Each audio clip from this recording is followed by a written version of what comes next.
Hello everybody. I'm coming to you live from Davos this year, and the theme for Accenture is all about trust. And I have the good fortune and the honor to spend some time with global shapers. And they're going to be sharing their perspectives around trust and responsible leadership this week. And my first guest is Noura. Noura, why don't you tell everyone who you are and what your passions are? Thanks for inviting me to this car. It might be the most exciting thing I do here in Davos I don't think so. My name is Noura Berrouba. I'm 24 and I come from Stockholm, Sweden. And my passions are in civic education and participation. So I help run a pan-European youth organization working to get young people involved in their communities. So what we do is we give them a space to lead. We work with something we call active citizenship education. We believe in the power of people and we believe in the power of shaping people. We change the world by changing people. And we also think that in terms of trust, which we will discuss, we need to find ways to talk with people we otherwise wouldn't, and to build some kind of sense of community that goes far beyond our small bubbles. What we do is also friendships across borders. Armenians meeting people from Azerbaijan, Ukrainians and Russians working together, people from Cyprus and Greece working, Cyprus, Greece and Turkey working together, and really making sure that the Europe that we are shaping and building now is one where we feel a sense of belonging. That's amazing, because what you're really doing is building bridges where historically there may have been walls.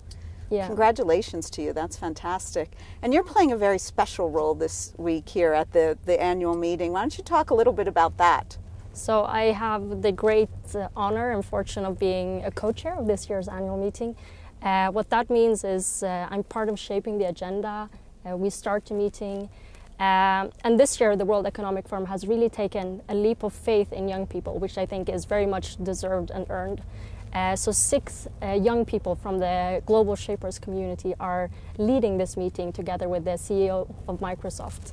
And I think this is both important in terms of the topic of this year's annual meeting in shaping the future of globalization and a global architecture, but also in sending a message to the participants here that gender parity and youth inclusion, it's not so easy, it's not so difficult to solve if you just have the commitment. So I hope that this will be something inspiring world leaders here to really believe in the power of young people and women.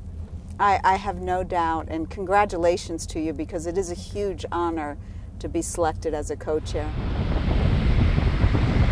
Again, our theme this week is all around trust here at Accenture, and I was wondering really what trust means to you. So trust is a building block for any kind of community and society.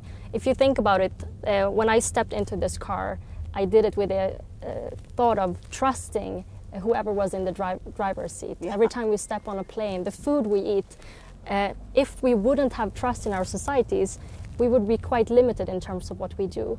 And then if you scale that up in terms of businesses and governments, for example, it is a key thing for all stakeholders to put trust and a values-based leadership at the center of what they do.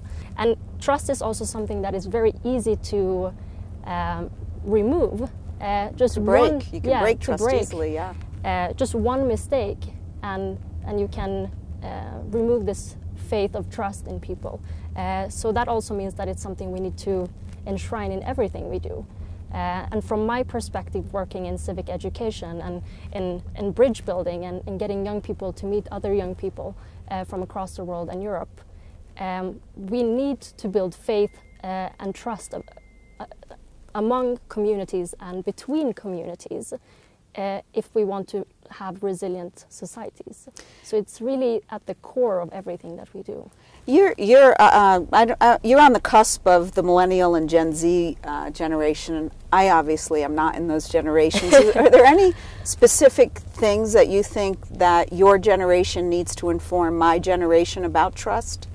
I think there are a lot of stakeholders now that need to regain trust from consumers and citizens. So in terms of the development that we're seeing in the world with climate change and climate crisis, I think the future of leadership in both governance and in business will really be addressing these long-term issues. What that means practically is that we need leaders who take a bold approach to solving our common issues.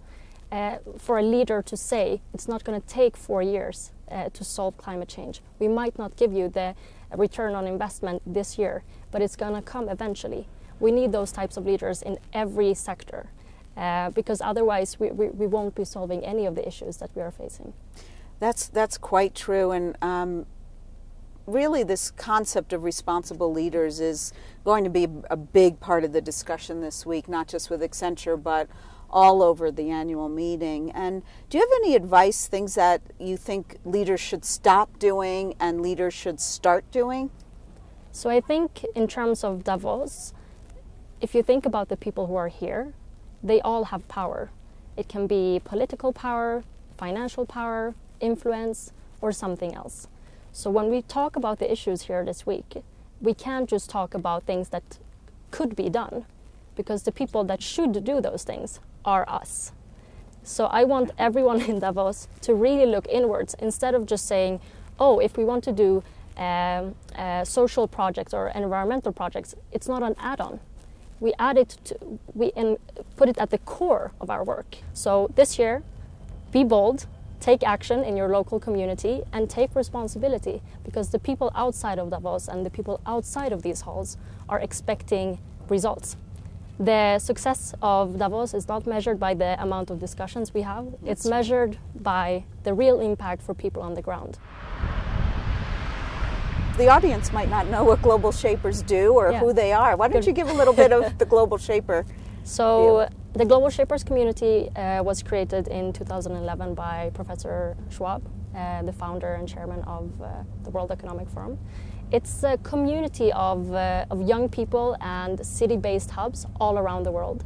We have over 350 city hubs. It's amazing. And thousands of young people mobilizing for action. And this year we decided to focus on 3 impact areas. So those 3 will be addressing climate change, focusing on inequalities and inclusion, and the third one is addressing the future of education and work. So those are 3 themes where people can expect results at the global level, but of course we are also working at the community level. So what I do in Stockholm in terms of the projects that we do is completely different than what they do in Accra in Ghana, for example. So it's addressing local needs. I have one more question, because today in the United States it's Martin Luther King Day, where we're honoring Dr. King's legacy, and he was certainly all about equality. And you know, he had big dreams where all people would be treated equally regardless of their race. And I thought it might be interesting to ask you, if you had one dream for this week in the spirit of Dr. King, what would it be?